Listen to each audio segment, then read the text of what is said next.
Snow moved across the Wyoming plains like an old spirit searching for a place to rest, brushing over the Hart homestead in slow waves that whispered against the cedar boards.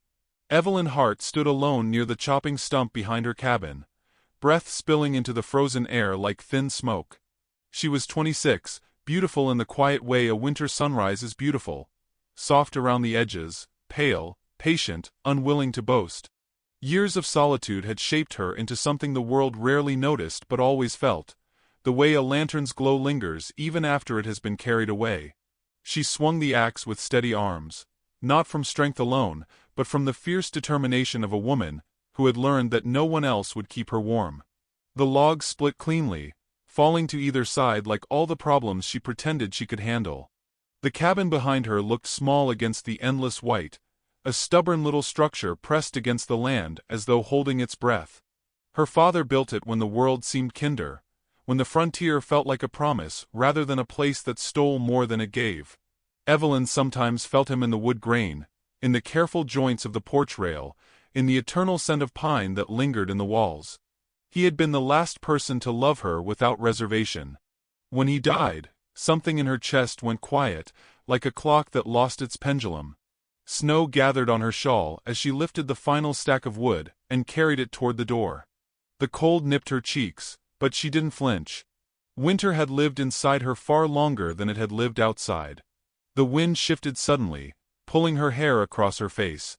She brushed it back, freezing mid-motion when she heard a distant crunch, a slow rhythmic sound, not like an animal, not like a horse. Something heavier.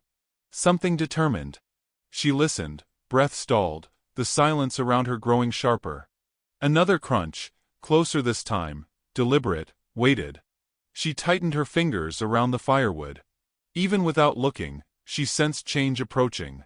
The air always felt different when fate stepped close, as if the cold itself paused to watch. She turned. A silhouette emerged from the snow's pale curtain, massive at the shoulders, broader than any man she'd seen. For a moment she wondered if he walked with a limp, then realized he wasn't walking at all. The figure moved forward slowly, wheels carving dark lines through the snow behind him.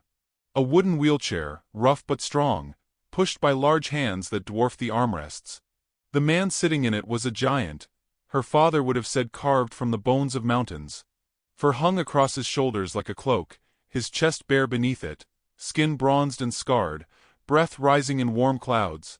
His long dark hair was braided loosely, strands whipping in the wind, and his eyes, sharp, amber, alive, caught the faint glint of afternoon light. He was Apache, she realized. And he was exhausted. Evelyn's instinct told her to step back, but exhaustion in a man's eyes looked the same in any language. She held her ground, firewood pressed against her hip, waiting for him to reveal something of his purpose. The giant rolled forward another few feet before stopping, snowflakes settling across his broad shoulders like tiny blessings afraid to melt.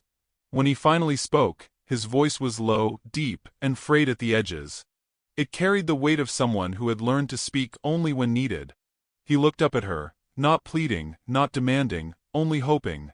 He simply said, "Can I stay one night?" The wind quieted, as though nature itself leaned closer to listen. There was no aggression in his face, only a kind of weary vigilance, the look of someone who knew the world had grown smaller, but still searched for a corner of it that wasn't cruel. His hands rested on the wheel rims, veins rising across his forearms, old battle scars threading across his skin like faded stories. A thin blanket covered his legs, and she could see the stiffness beneath it, the way his posture held both strength and pain. Evelyn didn't answer right away. Her heart fluttered like a trapped bird, unsure whether to flee or settle. She had been alone for so long that even simple choices felt heavy, but she was not heartless. If there was danger here, it hid deep beneath the man's exhaustion. She looked around. No horse, no tracks other than the wheel marks. He must have traveled miles. In winter. With no shelter. "Storm's coming," he added quietly, eyes flicking toward the clouds building over the ridge. His voice shook slightly, not from fear but from cold. Her father had raised her with a single unbreakable rule. When a soul is in need, you do not close the door. But rules were easier before loneliness teaches you caution. Still, she felt something gentle pull at her, An old instinct, maybe mercy, maybe memory. She stepped aside. He hesitated, surprise flickering through his expression, then rolled forward slowly. The wheels carved new lines in the snow, as if sketching the beginning of a story neither of them expected to share. Evelyn pushed the cabin door open, warm lamplight spilling across his face, softening his features in a way that made him look younger, almost peaceful. As he entered the cabin, Evelyn realized the air inside her chest felt different, unsteady, unsettled, almost hopeful. It frightened her more than the stranger himself. When she closed the door, the wind slammed against it, the storm arriving all at once, rattling the frame with the sound of something determined to get in. The flame in the lantern trembled. The walls creaked. For a moment, they stood in silence, the kind that happens only when two lives shift without warning. The giant lowered his gaze, grateful but cautious. She watched him wheel closer to the fire, the glow painting gold across the rugged lines of his face. In that fragile moment, Evelyn sensed that whatever path had brought him here was tangled with shadows she could not yet see. And for the first time in years, she felt the strange, undeniable truth settle into her bones. This winter would not leave her unchanged. The cabin breathed with a tired warmth as Evelyn set the firewood down beside the hearth, the orange light climbing the walls like a memory trying to return. The giant Apache sat near the flames, the wooden wheelchair creaking softly beneath his weight, as if the chair itself remembered the long journey that had brought him here. Snow hissed against the window, tapping in restless patterns, but inside the air felt gentler, suspended between curiosity and caution. Evelyn moved slowly, aware of the stranger's presence the way one becomes aware of a storm before it breaks. He kept his gaze on the fire, yet she felt the weight of his silence, heavy but strangely comforting, like the hush that settles before dawn. She filled a kettle and placed it near the flames, pretending her hands were steady, pretending she had welcomed strangers before. But she had not. Not since her father. Not since the world had taught her that letting someone in could leave a wound colder than winter itself. Still, she found herself glancing at the man's face, tracing the exhaustion etched along his jaw, the faint tremor in his fingers, the quiet strength in the way he held himself upright. He looked like a man who had lost more than he could speak. She ladled stew from the pot that had simmered since afternoon, the scent of thyme and venison curling through the room like an old invitation. When she placed the bowl before him, he murmured a low thank you, voice rough but sincere. He lifted the spoon slowly, as though each movement tested the limits of his strength. Evelyn stood near the table, unsure whether to speak or remain silent. Words felt too fragile, yet silence felt too intimate. She watched him eat with the determination of someone who had gone too long without a real meal. A strand of hair slipped from her braid, brushing her cheek, but she didn't reach for it. Her attention stayed on the stranger, studying the lines of tired discipline in his posture, the shadows beneath his eyes, the scars running down his arms like lightning that had chosen his skin as a permanent home. When he finally lowered the spoon, she noticed his hands tremble slightly, not from fear but from the cold he'd carried inside for too long. She found herself stepping closer without meaning to, drawn by something she couldn't explain. He introduced himself as Tejo Red Elk, his name spoken with a quiet reverence, as though it meant something to someone far away. Evelyn nodded, offering only her own name in return. She didn't share her past, and he didn't ask. Instead, the fire spoke for them, crackling softly, sending sparks upward like tiny confessions rising to the rafters.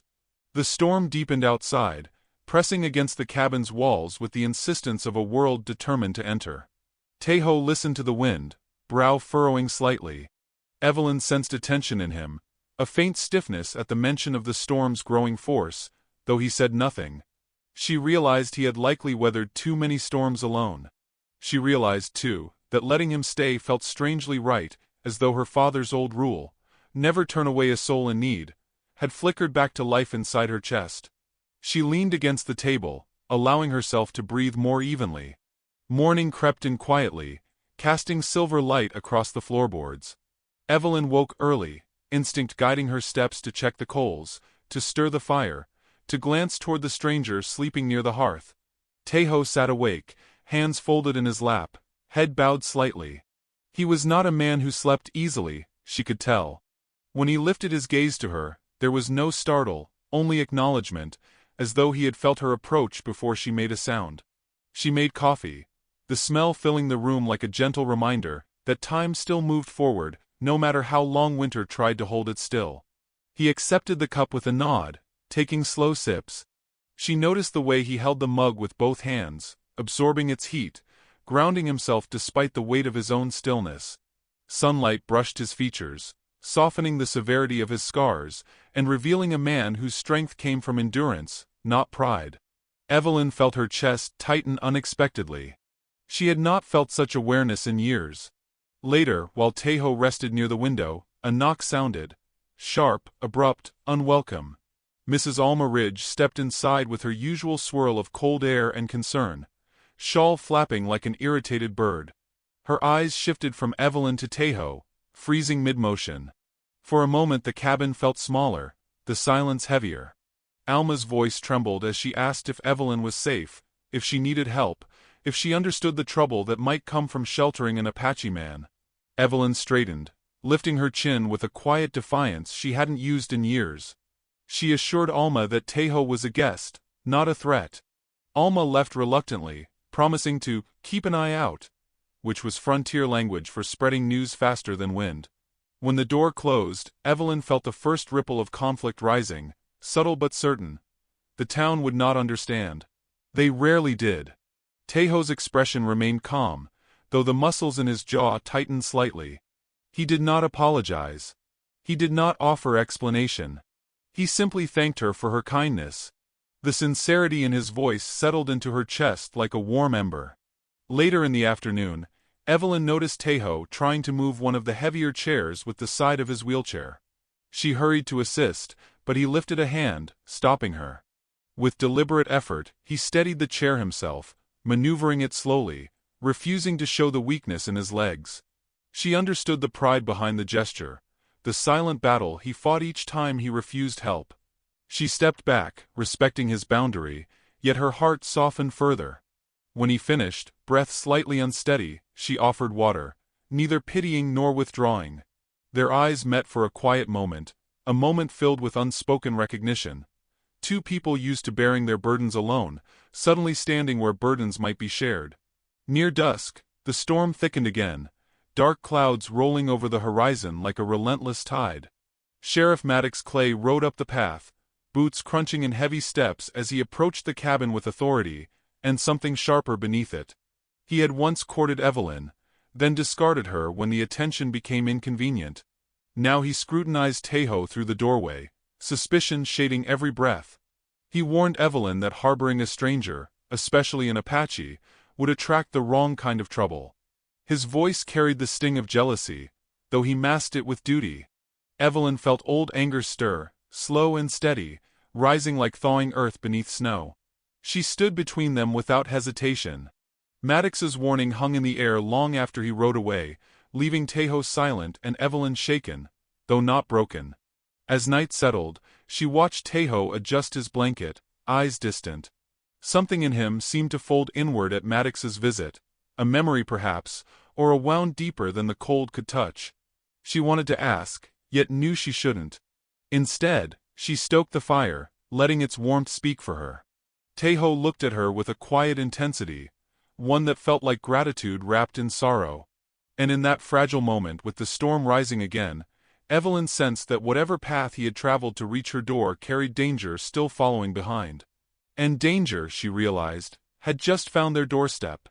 The storm settled over the valley with a weight that made even the mountains seem to shrink beneath it, as if winter had decided to press the world flat just to see who could still rise. Evelyn stood near the cabin window, fingers gently parting the frost-traced glass as she watched white winds spin across the land like restless spirits. The sky looked heavy enough to break. Behind her, Tejo Red Elk adjusted his blanket with deliberate care, his movements small but purposeful, the quiet determination of a man who refused to be defined by the limits of his body. The wheelchair creaked softly, a familiar sound now, one that wove itself into the rhythm of the cabin the way her father's rocking chair once had. Something in that realization tugged at her, subtle but undeniable.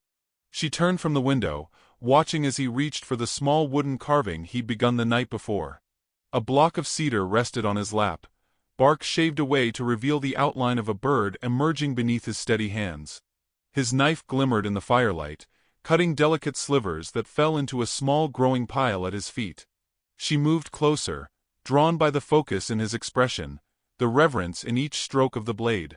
She could feel calm radiating from him, an odd contrast to the chaotic snow beating against the door. Tejo didn't look up as she approached, but she sensed he knew she was there, the way wild creatures sense a shift in the wind before it touches their skin. "It helps," he said softly, his voice barely stronger than the crackling logs. "When the world begins to feel too loud." Evelyn lifted one of the cedar curls, inhaling the earthy scent. "It's beautiful."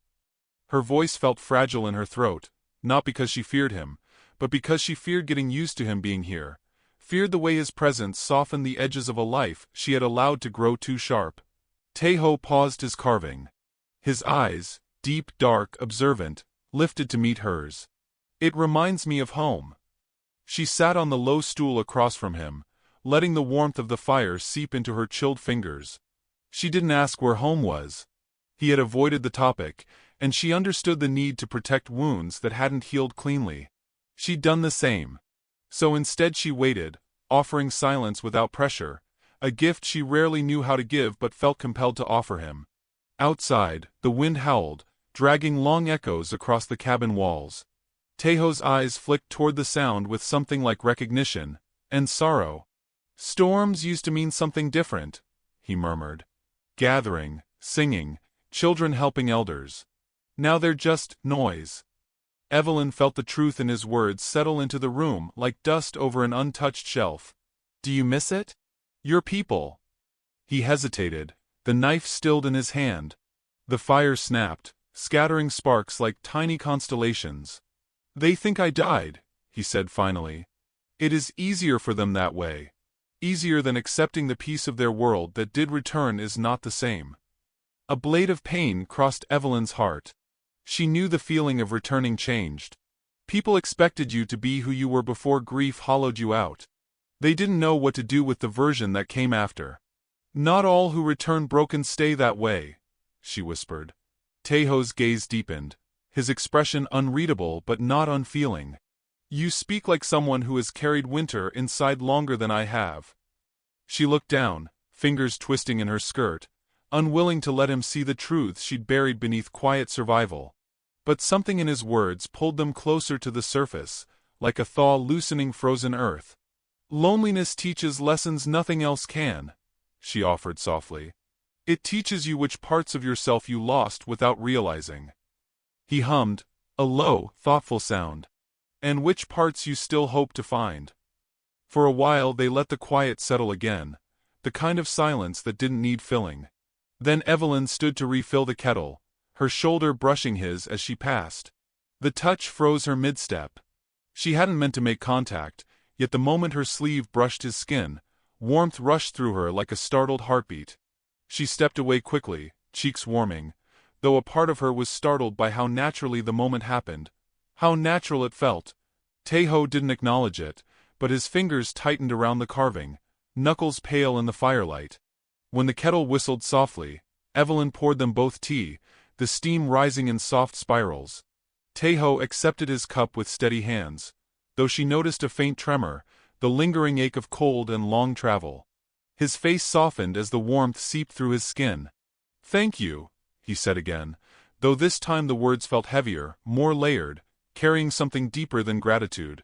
As evening settled, the storm pressed harder, snowdrifts piling against the door. The cabin felt wrapped in its own cocoon, insulated by wind and ice. Evelyn lit another lantern, setting it near the window. Its glow made the frost shimmer like silver threads, the world outside reduced to shapes and shadows. She felt the storm tightening around them, enclosing them in a way that made her hyper-aware of every sound, every breath, every heartbeat in the room. Toward nightfall, footsteps crunched outside, unexpected, unwelcome. Evelyn stiffened, hand hovering over the pistol near the wall. Tejo tensed too, shoulders rising, expression sharpening like a blade returning to old instincts. The door rattled, then opened without warning. Jonah Ridge stepped inside, face flushed from the cold. Snow clung to his hair, his coat, his boots. His eyes darted from Evelyn to Tahoe, widening. "Your chimney smoke's too strong," he said breathlessly. "Town's talking. Maddox Clay especially. He won't let this go. He says he's coming back." Evelyn felt ice settle beneath her ribs. She already knew Maddox's intentions weren't about safety. They were about pride. About ownership. About a woman he once thought he could claim. Tahoe met Jonah's gaze with an unflinching calm. "If he returns, I will not bring violence to this home." Jonah looked doubtful, but something in Tahoe's tone, steady, grounded, ancient, made him swallow his questions. He warned them again, then disappeared into the storm. When the door closed, the cabin seemed to shrink. The fire flickered, casting uneasy shadows. Evelyn turned to Tahoe. "You don't have to protect me," she said, though her voice lacked conviction. He held her gaze. "I know." A beat passed. "But I want to." Her breath caught. No one had said such words to her in years, maybe ever. The sincerity in his voice felt like warm hands cupped around her heart, not squeezing, just holding, steady and sure. She looked away, afraid he would see how deeply the words struck. They spent the rest of the evening in a slower rhythm, each minute thick with unspoken tension. Evelyn sewed near the fire, pretending the thread didn't slip through her fingertips when she heard the wheels of his chair shift slightly. Tahoe resumed carving, though his focus wavered whenever she moved too close. The storm continued its relentless assault, but inside the cabin, something else stirred. Something soft, fragile, blooming. When the sparrow carving was finally complete, he held it out to her with both hands. "For you," he said simply. Evelyn reached for it, fingertips grazing his palms. The sparrow was delicate, wings half spread as if about to take flight. She traced the grain with trembling fingers. "Why a sparrow?" she whispered. He looked at her with a depth that sent a shiver through her. "Because they survive storms others don't." Her breath faltered. Outside, the wind screamed. Inside, her heart did. She clutched the sparrow against her chest, as if it were made of hope instead of wood. And as Tahoe held her gaze, the lantern between them swayed from the force of the storm, sending a shadow across his face. A shadow shaped like a truth she hadn't yet heard him speak. A truth she would soon learn. A truth coming toward them like the echo of boots on snow. Night pressed in early, as if the storm had grown tired of pretending, and now wished to swallow the valley whole. Snow moved across the land in long, furious ribbons, gathering in drifts that climbed the porch like unwelcome visitors. Inside the cabin, the air held that hush before something breaks. Tense, watchful, listening. Evelyn stood close to the fire, stirring another pot of stew, though neither hunger nor habit truly guided her. Her mind kept drifting to Jonah's warning, replaying the tremor in his voice, the urgency in his eyes. Maddox Clay would return. Of that she had no doubt. The only question was when. Behind her, Tahoe sat by the window, the faint glow of the lantern casting soft gold along the edges of his profile. His face looked carved from shadow and emberlight, half warrior, half wound. Snowflakes raced past the frosted glass, each one catching a sparkle of light before vanishing into darkness. He seemed to be studying the storm, as if it carried a message only he could decipher. Evelyn watched the rise and fall of his breath, the slow tightening of his shoulders, the way his strong hands rested on the wheel rims like anchors. He had not spoken much since Jonah left. Silence clung to him like a cloak, heavy and full of memory. She moved toward him with quiet steps, offering him a blanket, though the fire already warmed the room. He took it without protest, draping it over his legs with care. "You're cold," she said softly, unsure why her voice felt smaller than usual. "I am remembering," he replied, eyes never leaving the window. "Storms like this took much from me." She knelt beside him, letting her hand rest against the wooden frame of the chair. "You're safe here." His gaze shifted to her, slow and deliberate. "Not from the past," he whispered. "And not from the men like your sheriff." Evelyn felt a swell of indignation rise in her chest at the mention of Maddox Clay. A bitterness she thought she'd buried long ago returned like a forgotten ember glowing under ash. He has no right to threaten you. Or me.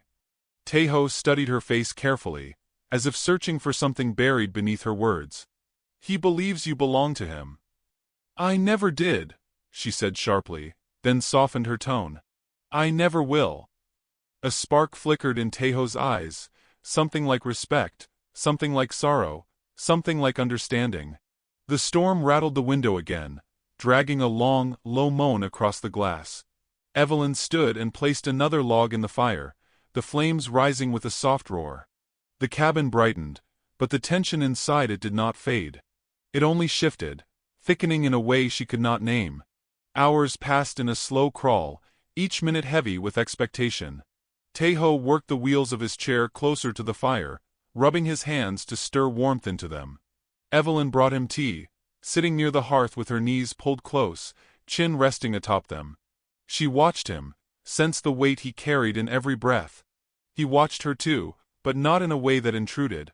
More like a man noticing the only calm space in a world shaped by storms. Then, just as the wind seemed to reach its loudest cry, a sound cut through it. Boots crunching in snow. Slow, steady, purposeful. Evelyn froze. Taeho straightened. The footsteps stopped at the porch. A fist slammed against the door, shaking the frame. Evelyn Hart. Maddox Clay's voice thundered through the wall, sharp with fury, thick with drink. Open this door. Evelyn's pulse hammered in her ears. Before she could move, Taeho reached for her wrist, his grip firm but gentle. Stay back. She shook her head. No. This is my home. The door burst open before either could take another breath. A blast of snow swept inside, followed by Maddox Clay, red-faced, breath steaming, eyes bright with a dangerous mix of jealousy and self-righteousness. His coat hung open, his revolver holstered but ready, his boots dripping snow on the floorboards. So it's true, he spat, glaring at Taeho with the coldness of a man who had already chosen violence. You took in this, wanderer. This crippled savage. In my town. Under my nose. Evelyn stepped forward before Taeho could wheel toward him. He's my guest. And you need to leave. Maddox barked a laugh, leaning closer, the stink of whiskey heavy on his breath. You think you can tell me what to do? After everything I've done for you? You abandoned me, she said, every word measured, steady, sharp. You abandoned me when it mattered. His face twisted. I protected your reputation. You protected your pride, she corrected. For a brief second, Maddox faltered. Then his gaze snapped to Taeho, venom rising like smoke from a dying fire. Get out of that chair, he snarled, stepping toward him. If you think you can stay here, then face me like a... Taeho moved faster than Maddox expected, spinning the chair slightly, blocking the sheriff's advance. His expression remained calm, but his eyes flashed with warning. I do not fight men who cannot see past their own shadows, he said.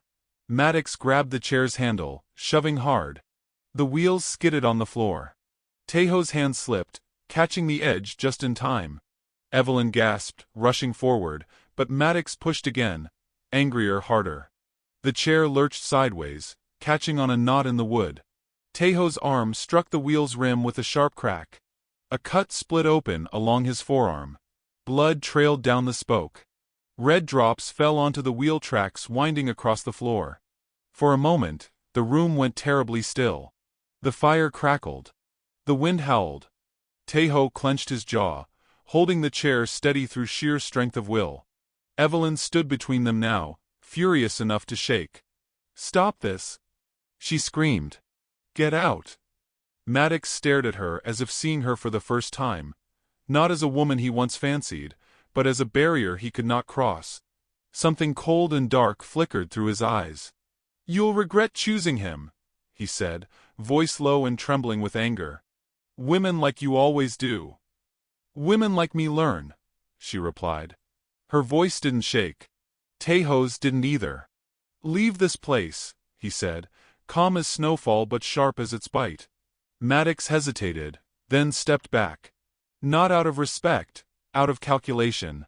This isn't over, he warned. "I'll bring the law. And the law won't be as patient as I am."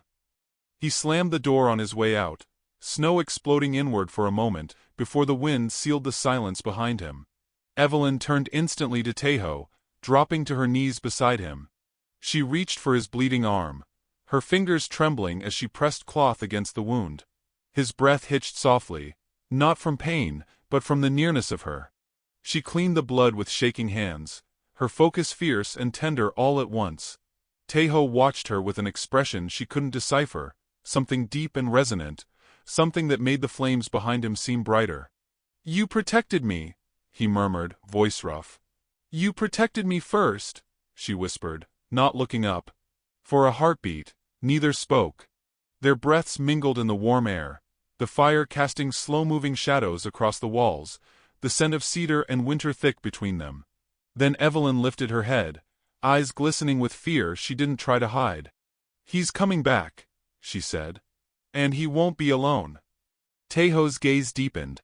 "Then we will not face him alone." His words settled into her chest like a promise.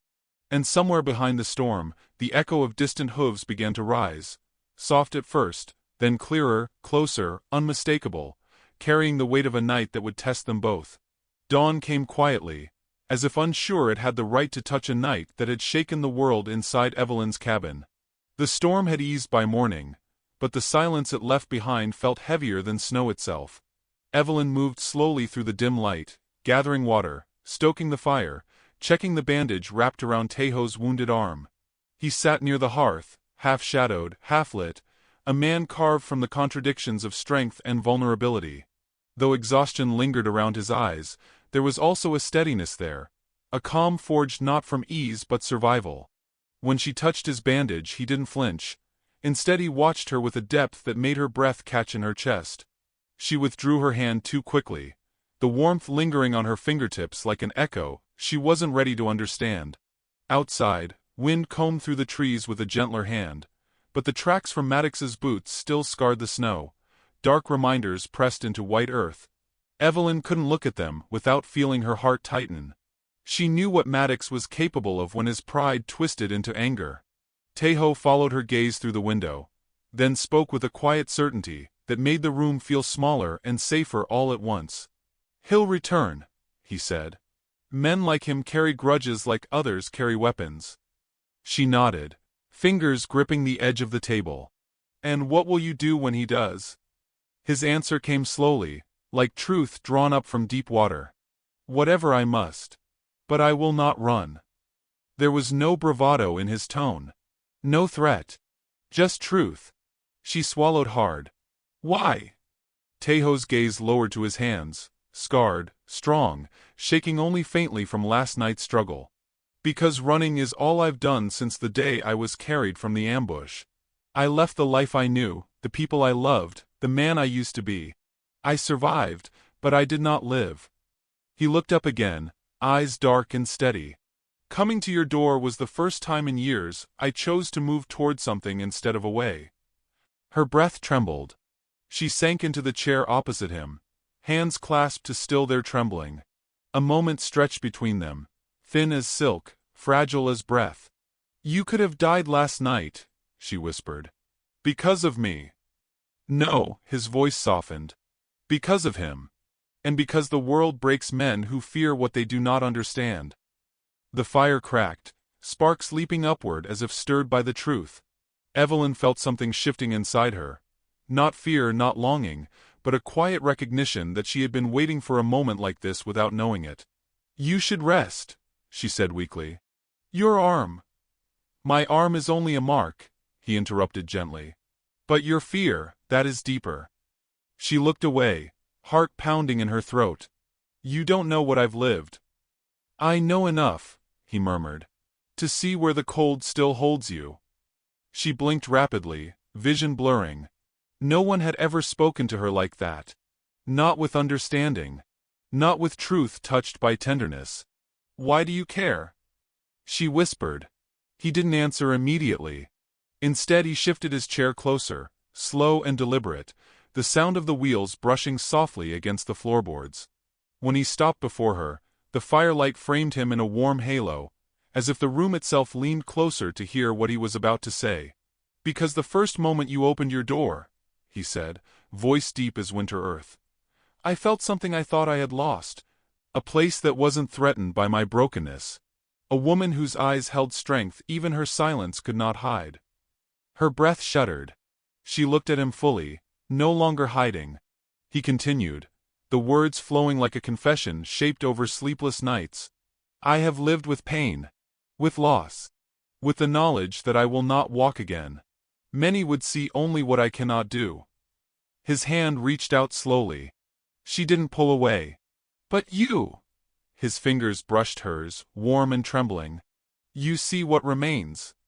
Evelyn's eyes stung. "I didn't do anything." "You opened your door," he whispered. "And you opened something in me I thought was gone." Her heart ached at the rawness in his tone, the honesty that made the room feel too small for everything inside her. He leaned closer, not imposing, simply offering the truth he had carried too long. "If I could stand," he murmured, "I would fall to my knees before you. If I could run, I would run toward your heart. But all I have is myself, broken, scarred, still breathing. And all I feel," his voice wavered, the first crack she had ever heard in it, "is that I love you. Deeply. Quietly. Without asking anything in return." Her tears fell silently, warm against her cold skin. She knelt before him, afraid and unafraid all at once. Her trembling hand lifted his, placing it over her heart. "You already came home," she whispered. Tejo's breath hitched, a sound of disbelief and hope colliding inside him. Outside the storm had ended, but footsteps began pressing through the snow again. Slow, heavy, approaching. Maddox Clay had returned. And this time, he wasn't alone.